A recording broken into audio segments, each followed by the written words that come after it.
What is China quietly doing inside America's most vulnerable systems? And is it all part of a long-term plan? We need to tell people to stop drinking the tap water now. We're seeing contamination cases coming in. The United States is facing its most daunting challenge since the nation was created. They're inside our system today, right now. For China to be the hegemon, all democracies will have to have been subordinated, either by choice or by force. There's a lot more potential harm they could do. I grew up inside a system that controls everything. Now, I'm starting to wonder if it followed me here. 超限战的第一条规则就是没有规则。Excuse me, when will my medication be available? The FBI addressing 2 new cases from China a day, 1 every 12 hours. 最大化一切。我们的命令是使他们的系统扩散。Switch to the backup system. It seems it doesn't work.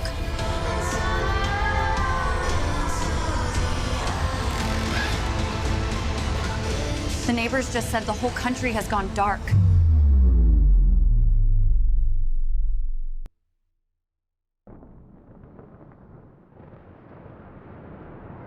What if this isn't just a nightmare scenario, but a calculated strategy already unfolding against us? I grew up in China, but where the Chinese Communist Party, the CCP, controls everything. What we say, what we read, what we fear. A place where the system can make people vanish overnight. A journalist, a teacher, a friend who says the wrong thing. I left that behind for a land that promised freedom. Or at least, I thought it did. I'm David Zhang. I spent years investigating the Chinese Communist Party, not from Beijing, but from here in America. My audience has grown to over 1.5 million people who want to understand how China's system of control works. I never imagined that their system could reach our American domains. Recently, a China expert reached out. He told me China's infiltration already touches every single American and that without action, they could overthrow us from within. It seemed unbelievable. I decided to check out what the regular American thinks.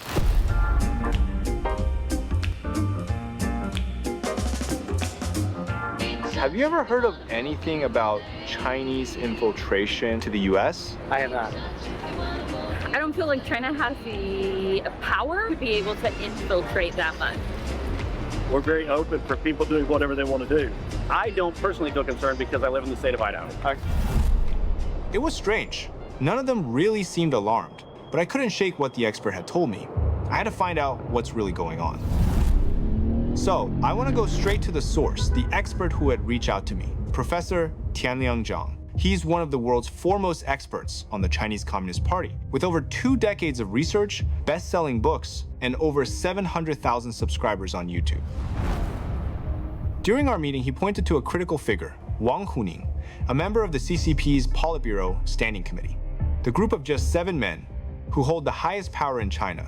He's actually the mastermind behind 3 generations of CCP leaders. Really? Yeah, he has been plotting against America for decades. He came here like 40 years ago. In 1989, he observed this society and he felt that he had found the weakness of America. Cultural decay, breakdown of shared values, and also the internal division. So all the things happening right now. Right, so not only that, but the problem is he feels like this is something he can make use of. So he wrote a book in 1989. It is called America Against America. Oh, wow, that's a big title. And now he has developed this philosophy into a very systematic scheme, and he set it in motion. American people are not aware of it. It's right like the night before September 11, and they still feel like they are living in a peaceful world. I know you are a great China analyst, and I think that you can be a great investigator. And I will open the door for you to some insiders, so that you know what they're really plotting on, and whether it is too late for us to react. America against America. It reminds me of two Chinese military colonels who in 1999 pushed the idea even further in their book, Unrestricted Warfare. In their view, the battlefield has shifted. Wars were no longer just fought with armies, but across every domain. Side by side, they seem to map a terrifying blueprint. The chief strategist of the CCP diagnosed America's weaknesses. The colonels laid out how those very weaknesses could be weaponized in a war without limits. To me, that looks like strategy. I have seen the brutality of the CCP. I don't want that to ever reach America. We can't fight back unless we understand who we're up against. They won't stop until they have total control. And if they ever reach that point, freedom as we know it is gone. So I need to find the truth. Is this strategy already unfolding inside America? Because if it is, exposing it may be our only chance.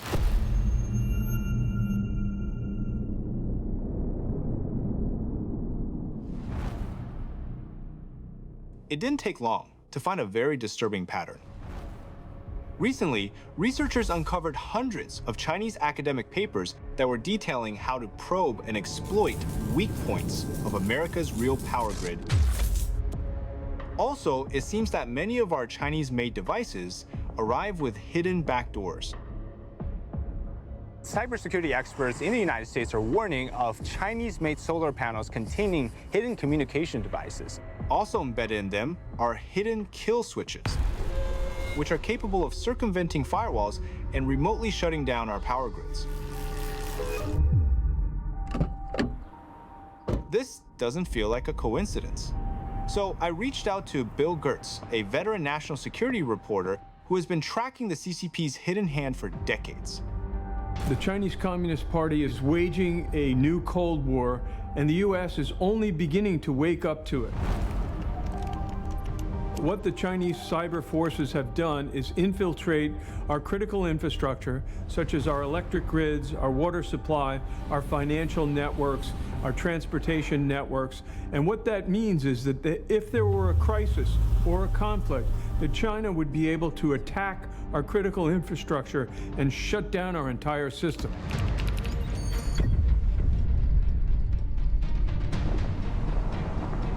If they can plant backdoors in our grid, the question is, where else have they built access?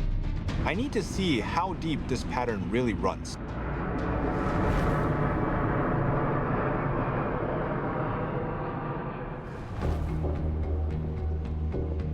Much of our critical infrastructure depends on Chinese manufactured components. By outpricing American alternatives, China effectively made their products the default choice. But was this just economics at play? Or was it part of a calculated strategy? We're here at the port of Newark, which is actually the largest port on the east coast of the United States. And behind me, you see these towering port cranes. Most of these cranes are made by a Chinese company called CPMC. And this company has extensive ties to the Chinese Communist Party and its military-industrial operations. Ports and the ability to move goods are a nation's lifeline. But if China controls key parts of that system, what does that really mean for America? Few understand this better than Captain James Fennell, a former US Navy intelligence officer who spent nearly 30 years tracking Beijing's rise at sea. Cranes do have the capability to be manipulated by the Chinese Communist Party back in the mainland through various techniques and methods. So it is a real threat, and it's something that can actually impact the lifeblood of America, which is the ability to move and have goods and services coming out. Some of our port facilities are co-located with U.S. naval installations. As they are able to hear maybe embedded traffic communications or data supply streams, they're going to be able to learn a little bit more about how our military works, how our civil defense works in the United States. They knowing where those systems are and those supply chains run. In this case, we will want to disrupt from getting a certain type of food or a certain kind of medical supply that they need. Are you still out of insulin? I'm so sorry. It sounds very devious, but this is what they call their comprehensive national power. And it has cameras, It can tell you like how many weapons you ship to which area. I think there are a lot of things you can dig out by analyzing the data. 说到数量，查查上个月美国给台湾运了多少武器。 No wonder that in February 2024, the US administration announced a plan to invest more than $20 billion over 5 years in replacing cranes built outside the United States. It's hard to grasp just how much our lives now depend on Chinese technology. But what if that dependency isn't by coincidence, but by design? Before becoming the CCP's chief strategist, Wang Huning was a scholar at Fudan University, where he wrote America Against America. In it, he observed that in America, it's not the people who master technology, it's technology that masters the people. What if that was more than just an observation? The colonels who wrote Unrestricted Warfare went even further, stating that technology can be weaponized. Looking at what's happening today, I wonder if that doctrine is already being executed.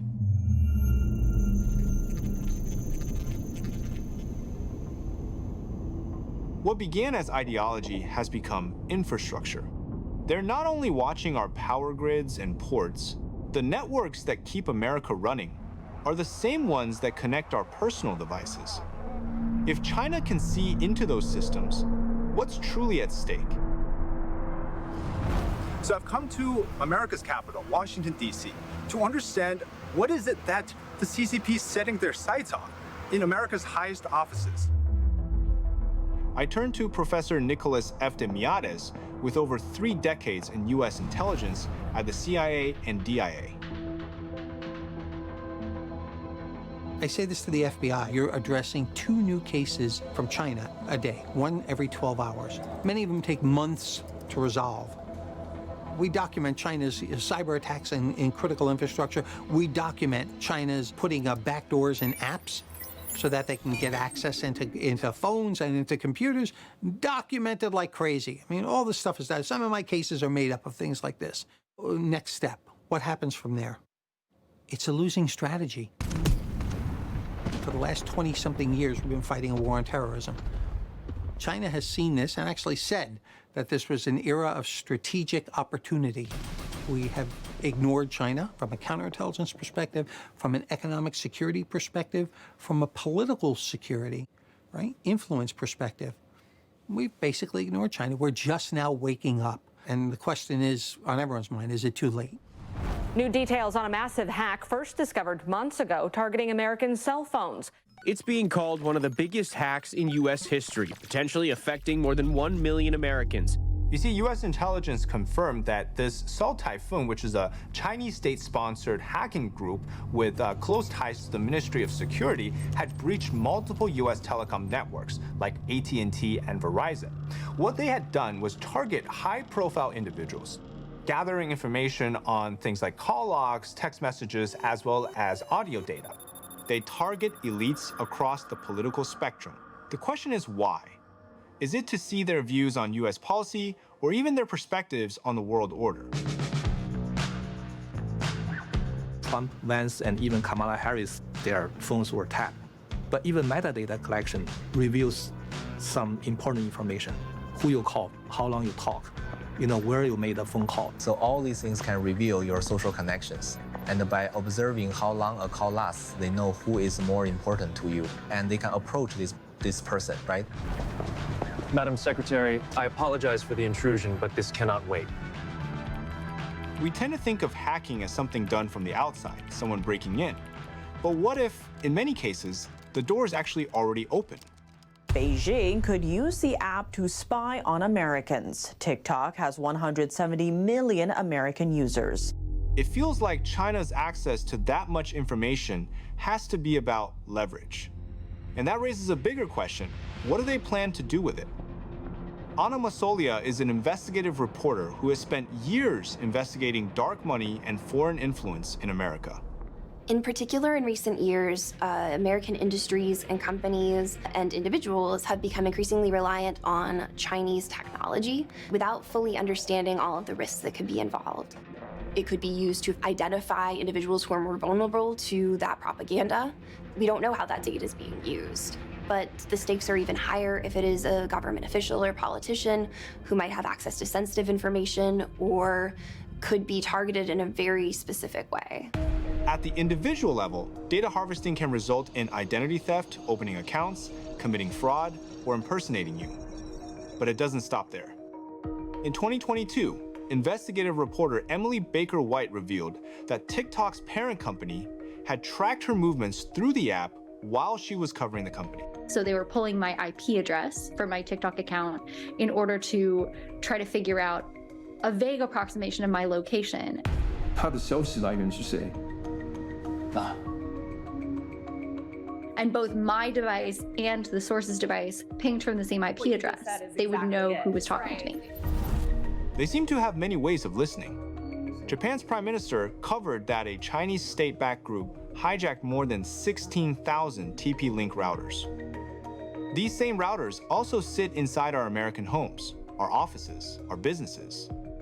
According to a report, 65% of American households and small businesses depend on routers from TP-Link. If these systems are compromised, how many of us are already being quietly monitored? And how hard would it be for them to reach into our computers and take our ideas, our inventions, our work?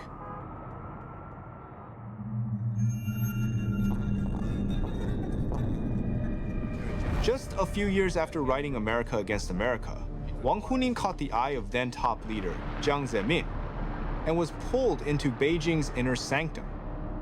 His mission was to turn ideas into doctrine and doctrine into strategy. Interestingly, in his book, he had argued that if the Americans are to be overtaken, one thing must be done: surpass them in science and technology. How far has that vision been carried out, and how deeply has it affected us? They have a program that they call National Rejuvenation. It's actually to place China as the central power over the entire world. They're also trying to steal our technology and use that against us so that their companies could be more competitive. So they're working very diligently to focus on how to weaken the United States. After digging into the numbers, I found that $400 billion a year, that's what China's tech theft has been costing us. 2 million American jobs, gone. Lost patents, lost innovation. The pattern doesn't end with corporations. It also extends into universities and research labs across America. More than 277,000 Chinese nationals study here today. Behind some of those exchanges is the 1,000 Talents program, a Chinese government-run initiative aimed at recruiting top scientists. Could this be the next front in China's campaign for global dominance? Take the case of Ruopeng Liu. He studied at Duke, worked on Pentagon-funded stealth research, and later became a billionaire in China. Duke accused him of secretly photographing the invisibility cloak equipment and reproducing it back home. The FBI opened an investigation, and it's still unresolved. It turns even worse when Americans themselves are compromised. Federal officials say Charles Lieber signed a contract with Wuhan University of Technology. He was indicted on charges of making false statements to federal authorities. Going through files and documents, it became clear to me the Lieber case was just one chapter in a much larger story. For years, China appears to have leveraged academic partnerships, research grants, and honorary programs to quietly recruit foreign talent and gain access to advanced US research. Now, how does all this fit into the CCP's grand strategy? When Wang entered Beijing's inner circle, he redefined the role of academia. To him, whoever controls innovation controls the world. That thinking paved the way for state-backed programs to copy, acquire, or recruit foreign expertise. All part of one mission: to close the knowledge gap with the West by any means necessary. Unrestricted warfare made that idea explicit. Open societies and academic exchange could be turned into weapons. Could the American universities be this blind to what's happening? We do have a lot of academics and even leading business officials which provide the same information that they're getting from universities, that they're getting while they're on university payrolls, to China. It's just not illegal. The university could potentially take some action against it, but they usually don't because they're getting a big check from China. We wind up with an extraordinary drain in our knowledge base, and sometimes that has military applications. As I've looked at how deeply Chinese scholars are involved in American research collaborations, I can't help but wonder, is a place like Stanford just a campus or also a target?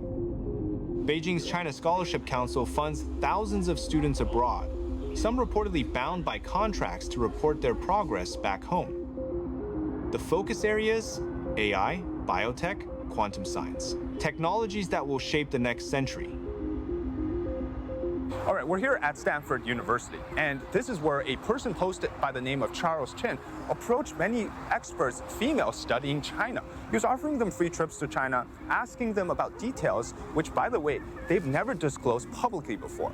You are conducting important research on China, right? Yes, how did you know? You know, it would be easy for you to become famous in China. What shocks me most is that many of the approached students avoid talking about it. There are two likely reasons. First, fear. No one wants to be labeled a racist. And second, money. More than $64 million in Chinese funding from secret donors.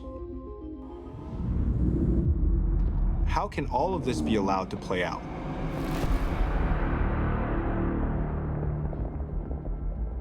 What you see is what we call a whole-of-society approach. China gets well past its own intelligence services, the Ministry of State Security and the PLA. They tell society, you are responsible for providing us intelligence. If we ask you, you've got to give it to us, and you can't be deceptive, and you must pass this over to us. 要是你不替我们偷过来，你在中国的亲人就会有麻烦。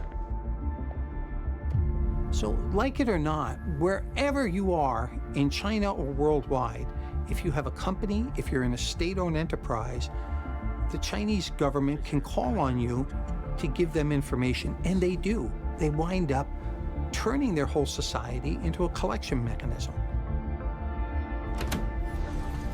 You're here later than the cleaning crew. Just running late-night tests. If the person gets caught, well, China doesn't care. You know, China's sitting behind a wall and just throwing out money. What Eftimiades describes is more than espionage. It's a system. If that's the mindset driving China's rise, how does this system actually work, and what happens when the technology they acquired from us is turned back against us? To help me understand that, I turn to Richard Fisher, a senior fellow who has spent decades studying China's military expansion and the ideology behind it. China has this military divisions of students that it has deployed that are controlled by embassies or consulates. 保持团结，祖国永远是你们最坚强的后盾。在这里，你们不仅是学生，你们是祖国的代表。 That can be ordered to commit espionage, to participate in political actions, or, if necessary, to conduct terrorist military actions.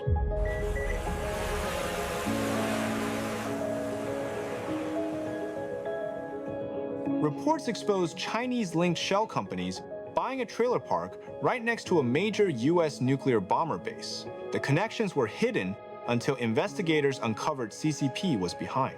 But that's not all. Mr. Fisher also warned about other types of military actions.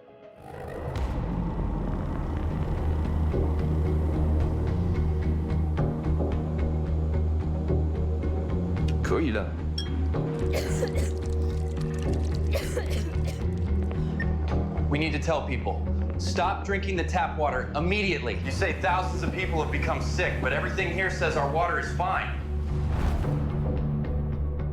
This sounds like a movie plot, but security experts warn it's all too possible.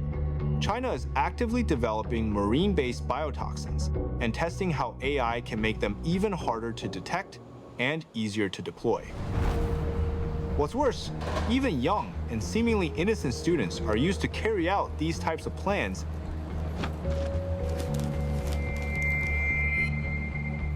Justice Department has charged 2 Chinese nationals with smuggling into the U.S. of fungus that officials say could be used as a biological weapon. The feds arrest a 3rd Chinese national for allegedly smuggling biological materials into the United States and making false statements about it.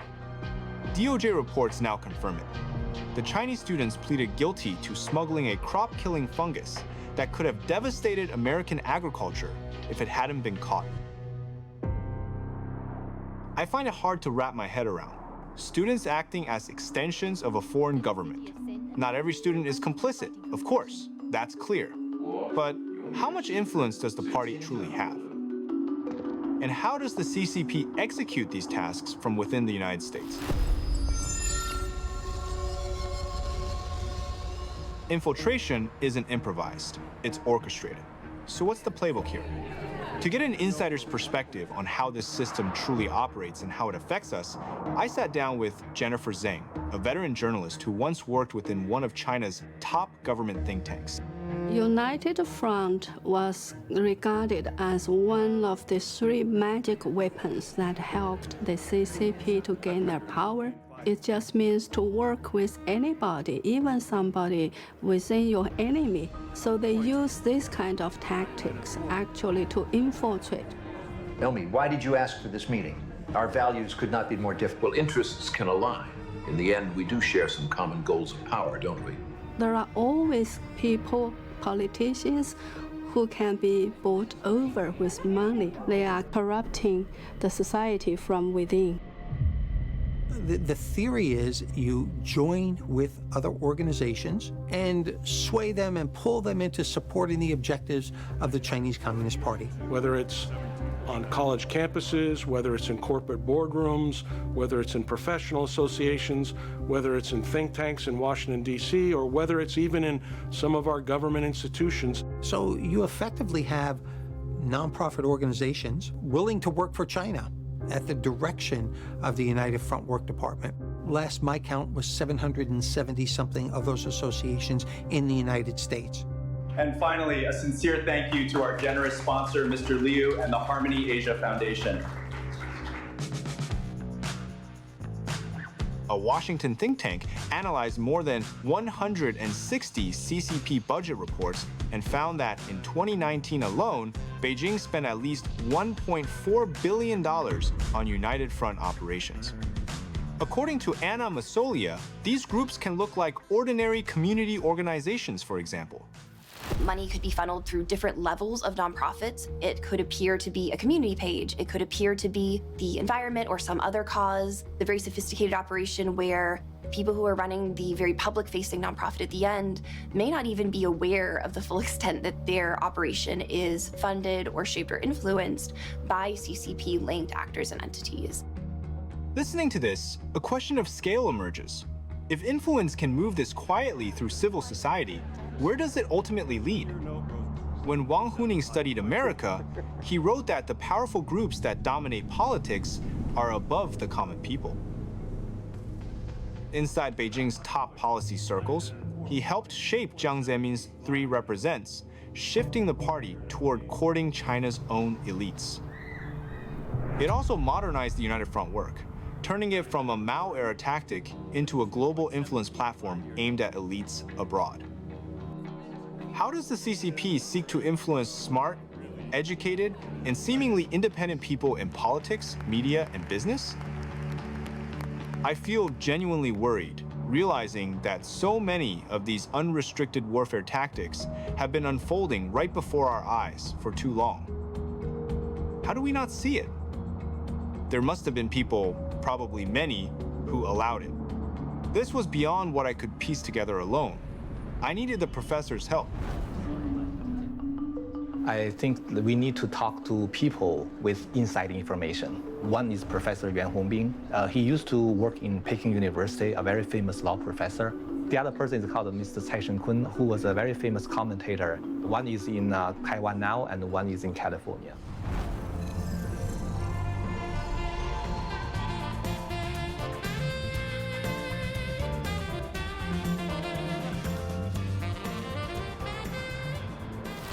All right, I'm here in Taipei, Silicon Valley. I'm about to go speak with Professor Yuan Hongbing.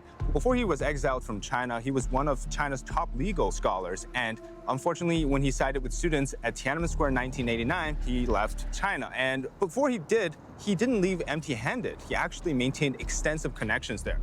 Among them are high-level insiders within the CCP system. Since he used to go out drinking with Xi Jinping, I just had to ask him about that. In your view, from when you met him until now, has Xi Jinping's thinking ever changed?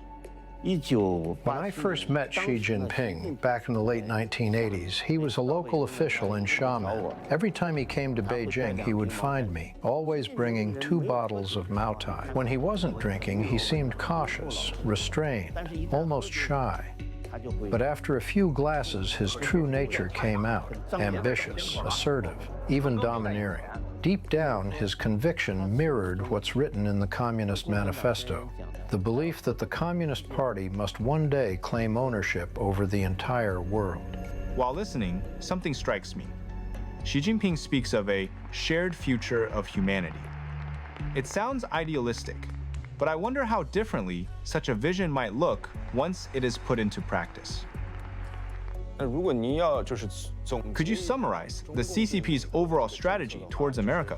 The goal is to replace the United States as the world's lawmaker and to rewrite the global order in its own image. The CCP targets officials, business leaders, actors, journalists, and influencers, anyone who can shape opinion, using weaknesses such as vanity, greed, sexual desire in order to manipulate them.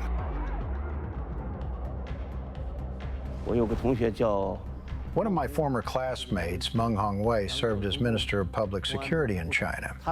He used to train women on how to wage information warfare overseas, including how to manipulate and control foreign media. I tell you, I find your insights on this paper quite brilliant.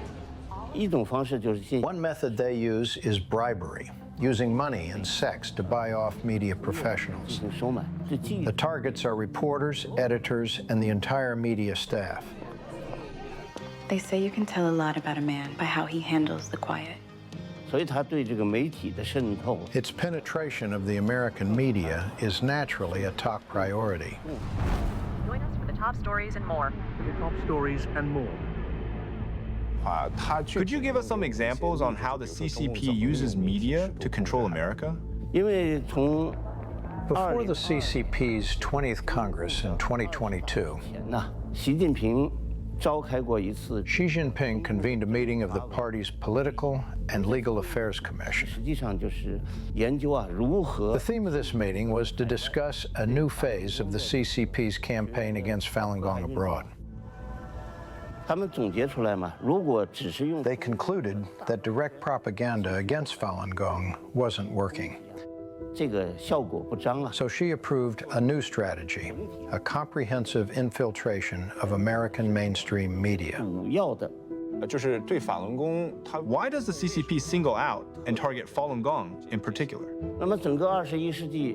In the struggle for freedom, rule of law, and human rights in the 21st century, one of the most touching chapters is the peaceful resistance of Falun Gong practitioners against the CCP's tyranny. To the CCP, this resistance is a deadly threat to its political rule. They fear the truth. That's why leader after leader within the CCP have mobilized the full power of the state to crush it. A central task is to target the founder of Falun Gong.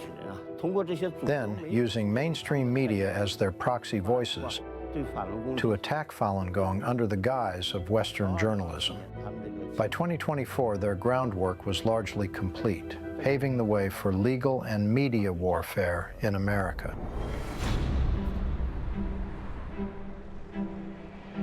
My talk with Yuan Hongbing was eye-opening. But what stayed with me was the unease. According to him, Xi Jinping is not moving toward reform, but back toward Maoist absolutism, with ambitions extending beyond China's borders. I feel that Taiwan shows what China could have become: free, open, full of light. But that light endures only because America still stands behind it. Back across the ocean, I can feel our own freedoms trembling. If that resolve falters, that light will fade everywhere. What does that mean for America's future? Returning to the US, I turn to Sarah Cook, a senior researcher who spent years tracking Chinese propaganda networks. I want to understand, how did the CCP learn to bend the world's information systems, including ours, to its will? A project I worked at Freedom House looked at Beijing's global media influence, and we actually found that the US was facing a very high level of media influence efforts. And I think what was striking was just the sheer breadth of those tactics and efforts. It's not only propaganda or censorship or disinformation campaigns or national media or local media, it's all of it. Sometimes it's very direct. Sometimes we know that there is a Chinese ambassador that picked up the phone or made a personal visit to an executive and asked them to suppress certain content or certain stories. But in other cases, you end up with media executives or editors who see the corporations, the media companies' own economic interests being potentially put at risk. And then they, of their own initiative, without even being contacted directly by China, put pressure on journalists not to publish certain information. In recent years, in particular, CCP operations have gone online. Influencers on online media and on what appear to be news media in many cases. It's very easy to create your own persona online. There is a variety of issues that tend to be more polarizing within the United States, and Chinese propaganda oftentimes will pick up on those and really amplify them. But it's only now been revealed that the vast disinformation campaign is tied to the Chinese government. It's the biggest disinformation campaign the world's ever seen. So that's only the tip of the iceberg. There's so much more, in particular with TikTok. Influencers are posting positive messaging about China with no disclaimers at all. The Chinese Communist Party is deploying algorithmic manipulation to impact users' beliefs and behaviors on a massive scale. China has a very dynamic foreign influence operation targeting the U.S. with such a wide range of different vehicles that are used in order to shape public opinion in the minds of Americans, where we are seeing spending on newspapers, on newspaper ads in American publications.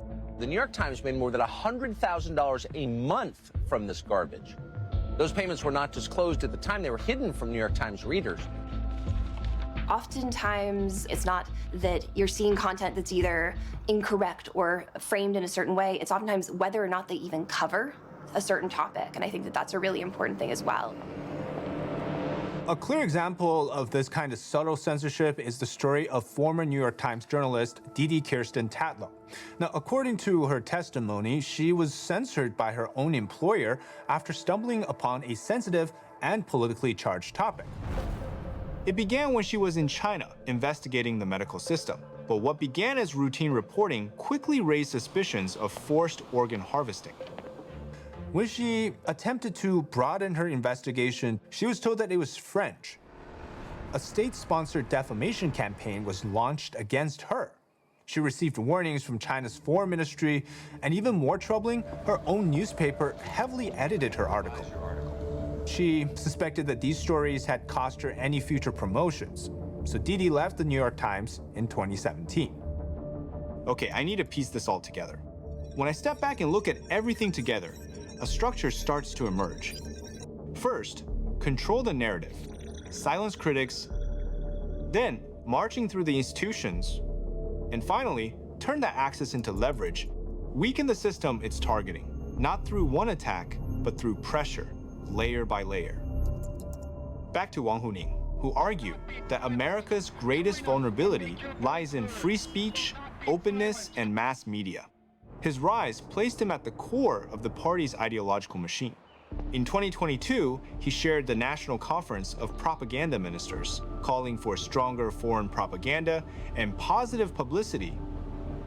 In Unrestricted Warfare, the colonels describe media as a battlefield. The goal is to destroy the enemy's will to resist.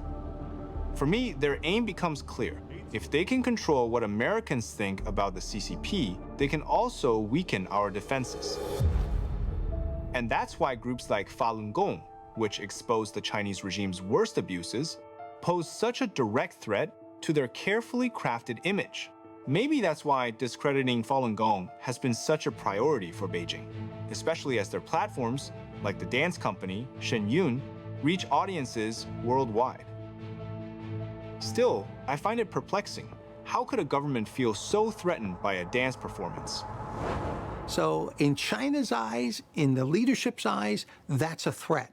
For doing, performances, that's negative against communist control. But we have seen a very, very aggressive campaign from China, including threatened bombings to close down facilities, for events, things like that.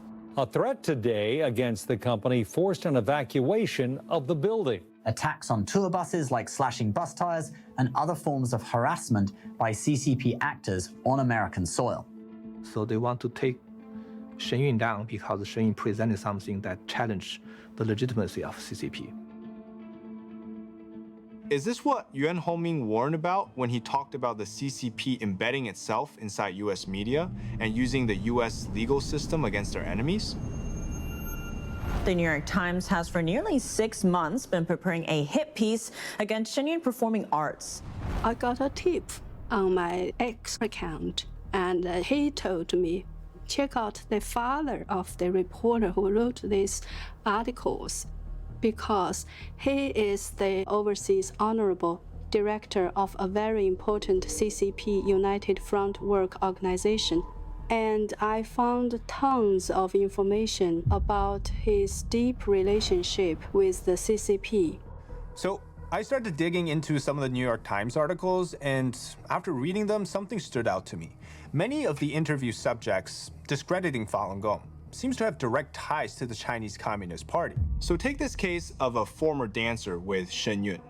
After leaving the troupe, she actually spoke highly of the company and stayed in touch with her teacher from the Shenyun school. But then suddenly, she did a complete 180. Of course, I can't say why she did. All I know is this. Over time, she became increasingly connected to the Beijing Dance Academy, a school that appears tightly controlled by the CCP. Nearly half its budget comes from the party, and 10 of its 11 top leaders are CCP members linked to United Front networks. Maybe it's coincidence, but the New York Times chose sources closely tied to that very academy when attacking Shen Yun. And this academy also appears to be involved in other influence efforts. For nearly 20 years, Shen Yun Performing Arts collaborated with the SUNY Purchase Theater, but after Beijing Dance Academy established a partnership with the same venue, the theater abruptly ended Shen Yun's contract. And then this dancer, who is tied to the Beijing Dance Academy, started using a familiar CCP tactic. She suddenly began filing lawsuits against her former teacher, the school she once praised, even the founder of Falun Gong. And this tactic is exactly what Professor Yuan Hongming described to us. They are abusing the US legal system to use very expensive lawsuit or process to burden the dissidents that they don't like. The CCP and its affiliated entities are using American courts and courts in like-minded democracies to silence critics and fight its opponents. In 5 out of the 30 countries that we looked at, we did see examples of lawsuits, especially defamation suits being filed against people who are critical of the Chinese government, or especially in cases where there was some kind of expose related to a Chinese company that was tying it back to the CCP. In most of the cases, there wasn't real ground for it, and the cases ended up being thrown out or just basically being dropped in the end. But in the process, where this dragged on for several years, you have 2 dimensions that come. One is that it really increases the cost for who is ever being critical. 2, it can discredit them and raise questions about their own credibility of whether this reporting or this expose that they did was actually truthful. The Chinese Communist Party is clearly learning how to bend the US systems meant to protect free speech. When the rules of a democracy become the weapons of a dictatorship, the question isn't just who's targeted next. It's whether the system itself can hold. We had a case in New York not long ago, last year. They tried to bribe an IRS official. John Chen tried to get the IRS to do the CCP's bidding and repress a U.S. nonprofit it wants to bring down. Actually, that IRS official turned out to be an FBI agent. And so they got caught and they got convicted. While reviewing the DOJ's case files, one photograph caught my attention. John Chen, an agent with multiple identities, seen shaking hands with Xi Jinping. His attempted IRS bribe had one purpose: to frame Shen Yun Performing Arts. So I think a lot of times people see, oh, the Chinese Communist Party is targeting the dissident. Maybe that doesn't really have anything to do with the rest of us. But actually, when you look at the way the Chinese Communist Party operates, those are the first targets, and then the mechanisms, the apparatus, the tactics that they use and refine there, before you know it, start expanding to other targets, including ones that are maybe more mainstream to, say, American society or another democracy.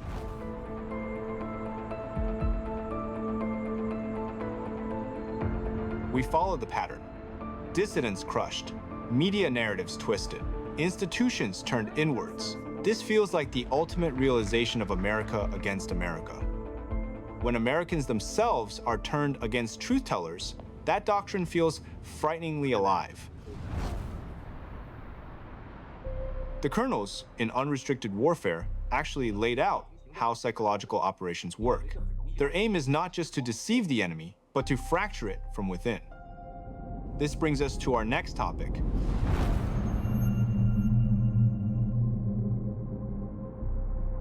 In Congress, Representative Eric Swalwell's connection to a Chinese operative named Fang Feng revealed exactly the kind of honey trap influence campaign Yuan Hongbin described.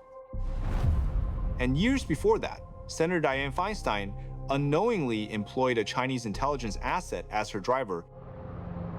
For decades, the CCP has studied how power moves through American politics, where it's built and where it's bought. Jin Sanrong, a leading CCP alliance scholar, even said it out loud. We in the Chinese government hope that in the end, every U.S. congressman's district will have Chinese investment, and China will be able to control several thousand votes, and then we can influence his attitude. If China conducts good operations in the U.S., we may be able to buy it over and turn the U.S. into our second standing committee of the National People's Congress. During his speech, Mr. Jin referred to "we in the Chinese government." Was he revealing official strategy or simply speaking as a scholar? Professor Tian Liang pointed me to another insider, Cai Shenkung, in California. He's a political writer and commentator with a record of unusually accurate predictions about factional struggles inside the CCP. The Chinese Communist Party's policy toward the U.S. has always been consistent. It's not decided on a whim by any leader. From Mao Zedong to Deng Xiaoping to Jiang Zemin to Hu Jintao and now Xi Jinping, they have always seen the United States as the imagined enemy. Both political parties in the U.S. must recognize the true nature of the Chinese Communist Party. When it comes to military power, every buildup, every new weapon system have been directly aimed at the U.S., not at any other country. I just had to ask, is the CCP preparing a war against America?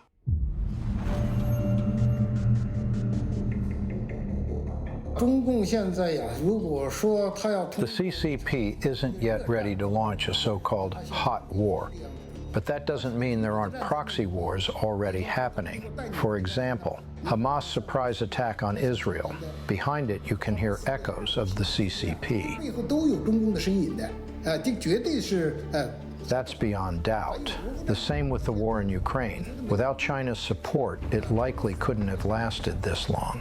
Through these kinds of proxy conflicts, Beijing diverts America's attention, keeping the U.S. busy and too distracted and exhausted to confront the CCP directly. The picture became clearer during a meeting with EU officials when China's foreign ministry stated that it does not want to see Russia lose the war against Ukraine. That confession echoes a line straight out of Unrestricted Warfare. The colonels described it as killing with a borrowed knife, weakening an enemy through a third party.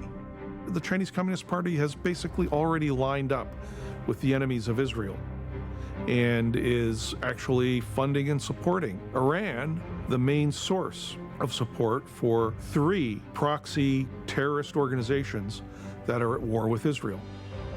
As we looked at the tactics of proxy wars abroad, I was reminded of another front, one right here beneath our feet. I'd heard about the controversies surrounding foreign farmland purchases before, but the deeper I dug, the more unmistakable it felt. This isn't random investment. This is strategy. As Unrestricted Warfare puts it, whoever controls the flow of resources controls the lifeline of nations. According to the USDA, China-linked companies now own almost 280,000 acres of U.S. farmland. The U.S. Air Force has already called it a significant threat to national security. This is Grand Forks Air Force Base in North Dakota, home of some of the nation's most sensitive technology. And this property sits just about 20 minutes down the road. The Department of Defense should probably have a veto power over whether or not we allow commerce from China to come into America, so that we don't have Chinese corporations being built right next to our military installations and stealing our secrets or preparing themselves to neutralize our military in the state of a conflict. Control, this is Sierra 26. I have 2 unauthorized inbound contacts at 040, requesting engagement protocols.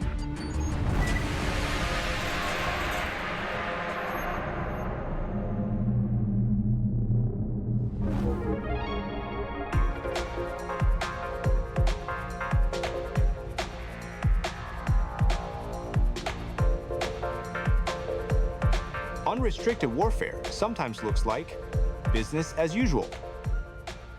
Wang Huning warned that America's prosperity rests on consumerism, a system vulnerable if its manufacturing base is hollowed out and jobs vanish overseas. The colonels in Unrestricted Warfare wrote, "In the future, financial weapons will be among the most important weapons of war. In their vision, nothing is off limits. Entrapping countries in debt, trade wars, controlling key industries, currency manipulation, and even globalization itself. How much of the world around us has already been shaped by these tactics?" 87% of the counterfeit products that come into the United States come from China. And that is a $1.77 trillion a year business. More than twice, almost 3 times the global drug trade. That translates to American jobs, getting inferior products in, on airplanes, on cars. The World Health Organization says over 1 million people die annually from fake drugs. So can the Chinese government clamp down on these things? Absolutely. Do they choose to? Absolutely not. Because this is a means of unrestricted warfare. And that's what we face on a massive scale. The stakes for the U.S. are enormous. The Made in China 2025 plan is the first of 3 10-year programs that are intended to build China into the world's dominant industrial power and therefore the world's dominant power. So Xi Jinping was very explicit that China will take over all the manufacturing capabilities from the world in 2025. So now we can see that they almost achieved their goals. 40% of manufacturing capabilities are in China now, and they can only consume 15% of the products. It creates deficit, from other countries, and then basically destroyed their manufacturers. Dozens of workers are out of a job at a manufacturing plant in Trumbull County. Pepsi is shutting down its manufacturing facility on Mack Avenue in Detroit. It's a strategy that spans industries, from basic manufacturing to the highest level of innovation. And nowhere is that more clear than in the story of Boeing and China's state-backed competitor, Comac. But if the C919 looks a lot like its Boeing and Airbus competitors, that's by design. The Chinese Communist Party is ordering competitors in China to obtain the foreign economic technology by any means possible in order to create products that put the foreign company out of business. This is a key tool for the Chinese Communist Party's pursuit of global hegemony. Today we are announcing an indictment against 5 officers of the Chinese People's Liberation Army for serious cybersecurity breaches against 6 American victim companies. Unit 61398 of the PLA, through cyber activities, stole the processing techniques for steel production. And then China turned and, with government subsidies, flooded the U.S. with steel, hoping to collapse the industry. A United Steelworkers spokesperson tells us Cleveland Cliffs Mill in Conshohocken will have its status changed from idle to closed.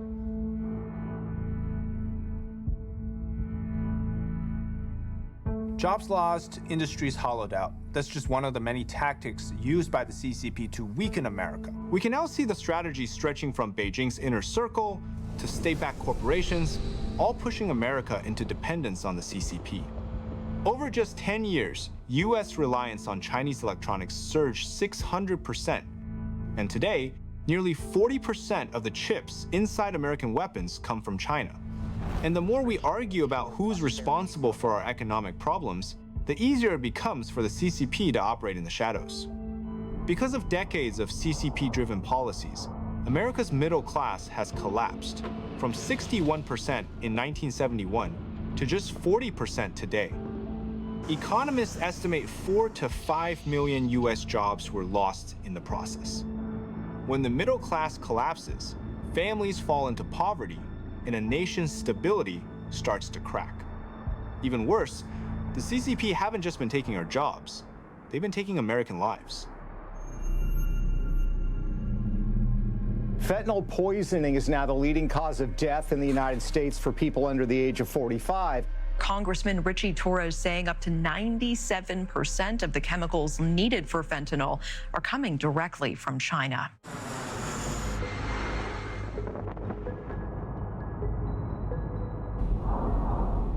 Okay, we've arrived in the sunny and beautiful Tampa Bay area of Florida. Here, unfortunately, in 2025, the DEA says that they seized 177 million lethal dose of fentanyl.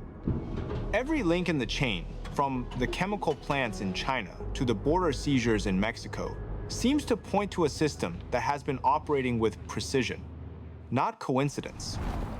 I put that question to Steve Yates, a veteran national security official who spent decades decoding the CCP and tracking its fentanyl networks. I see fentanyl as a chemical weapons attack on America. The Ministry of Foreign Affairs says that fentanyl is an America problem, not a China problem, even though China very much knows that they are manufacturing and exporting the precursors. And there was a congressional report last year that said that the Chinese government was actually providing tax breaks to some of these companies. Each year, the number of Americans killed by fentanyl has been twice the death toll during the entire Vietnam War. It's hard to believe that a government capable of crushing dissent so efficiently hasn't been able to stop the flow of fentanyl precursors. Yet, instead of shutting these companies down, Beijing was even giving some of them tax breaks. To me, that says everything. These Chinese chemical firms have been making the ingredients and then shipping them to Mexico. It was a drug deal. Here they are sipping coffee in the lobby of a fancy hotel in Fiji in 2023, hoping to secure a huge sale. According to US government assessments, Chinese brokers and chemists have helped cartels convert those chemicals into fentanyl pressed into pills designed to look legitimate. And here's what's striking. The DEA reports that precursors can cost less than a cent per deadly dose. But once turned into pills, they have been sold for enormous profits in the US. Cartels are like a sovereign entity unto themselves, where they make a lot of money that then needs to be laundered. And in recent years, PRC entities took over a lot of the money laundering for the cartels. Previously, Beijing insisted that America's fentanyl crisis was purely America's problem. But it should be noted that China has now officially agreed to list key precursors and commit to a plan to stop their flow. It does make you wonder what changed and why these measures are suddenly possible now. This isn't the first time. Back in 2018, Xi Jinping agreed to ban these precursors from being shipped to the United States. And they did, but the chemicals simply started flowing to Mexico instead, and then into the US from there. So history reminds us that trust must be verified. In October of 2023, I got a call from the emergency room asking me to help identify my daughter. I was told that it was an overdose, and I was told quickly that it was fentanyl related. It was the fentanyl that cut off, that seized her lungs, cut off oxygen, and that was what dealt the fatal blow to her brain. I had been advocating for tougher measures against China on fentanyl for years, and it's their actions that directly contribute to the death of my daughter. That is a very, very bitter pill for me to swallow.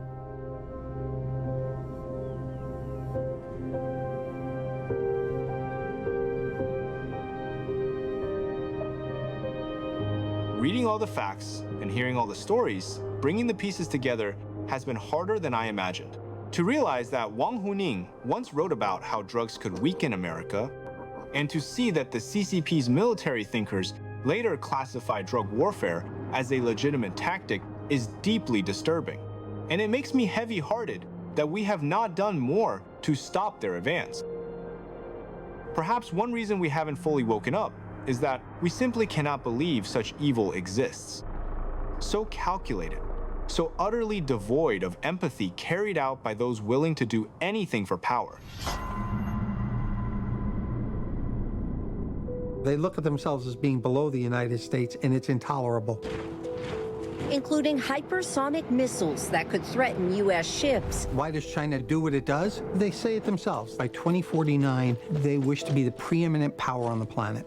The only problem with that is the means that they seek to do it, which are generally more like criminal acts. American is, of course, leader of the free world. It's the beacon, you know. That's why CCP always consider America its biggest enemy. A free society anywhere is a threat to CCP. This threat will not be diminished with traditional deterrence. It's a much deeper threat, and it has to be waged on the ideological level. In essence, the Chinese Communist Party approach to the whole world is like mustard gas on the World War I battlefield. It infiltrates, penetrates every possible opening, and it just does its evil work. After comparing the evidence with America against America and unrestricted warfare, one conclusion emerges. According to these sources, the CCP strategy is deliberate. When I step back and look at it all together, it feels like an attack coming from every direction. Politically, interference in elections and surveillance of our lawmakers. Economically, pushing dependence, dumping cheap products, and hollowing out our middle class. Militarily, infiltrating infrastructure, buying land near bases, embedding chips in our weapons. Socially, monitoring us, flooding the country with fentanyl, and shaping narratives through media and legal warfare. None of this appears random. Taken together, the pieces suggest a broader pattern. It reflects a sustained, coordinated campaign conducted across multiple fronts. A campaign that corrodes truth and undermines those who seek to expose it. Where persuasion fails, deception becomes the tool. Where inspiration falls short, influence takes its place. Yet light is stronger than the shadows it reveals. And that light begins with you.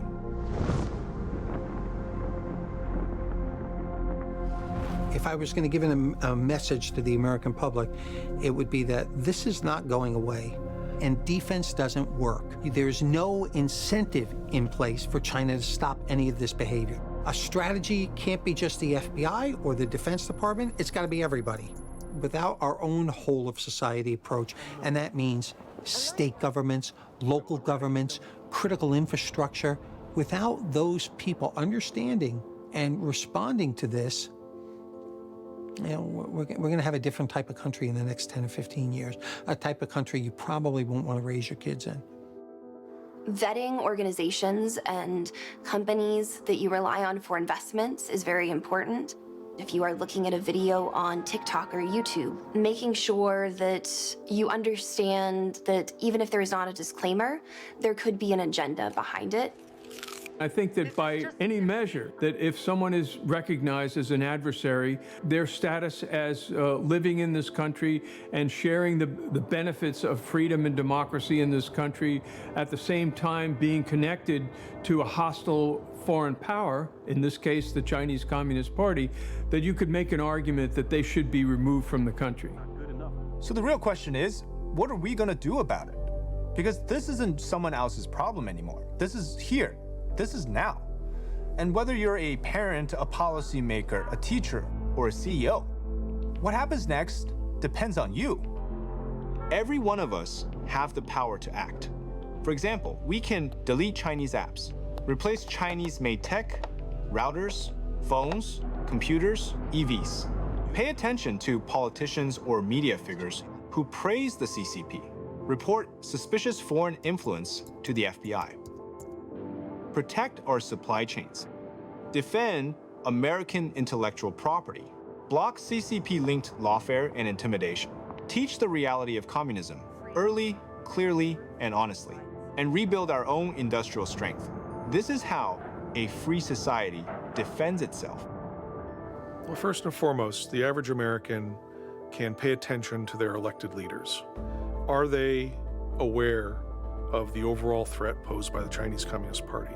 Are they talking about it? The threat that we face from the Communist Party of China today is one like no other. And we need to wake up to that and push back in ways that save America, but really save the world and perhaps ultimately the people of China.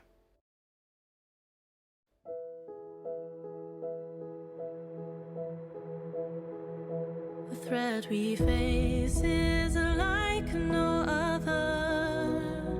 We need to wake up. It concerns everybody. Before we lose our hope and liberty, it's time we take it back. It's up to you and me. Turn in the tide, a beacon of light, save America. We cross the night as our missions align. Save America.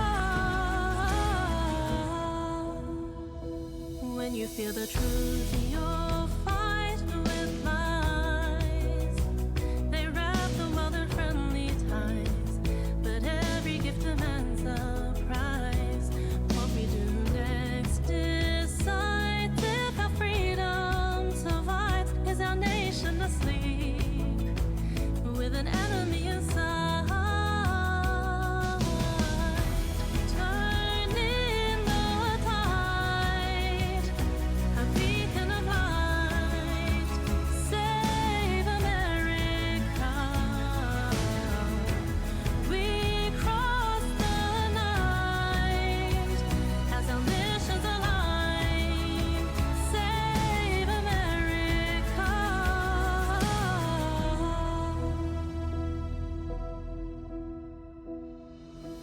I grew up in China, where the state controlled what I thought or what I said, and my dreams dissolved.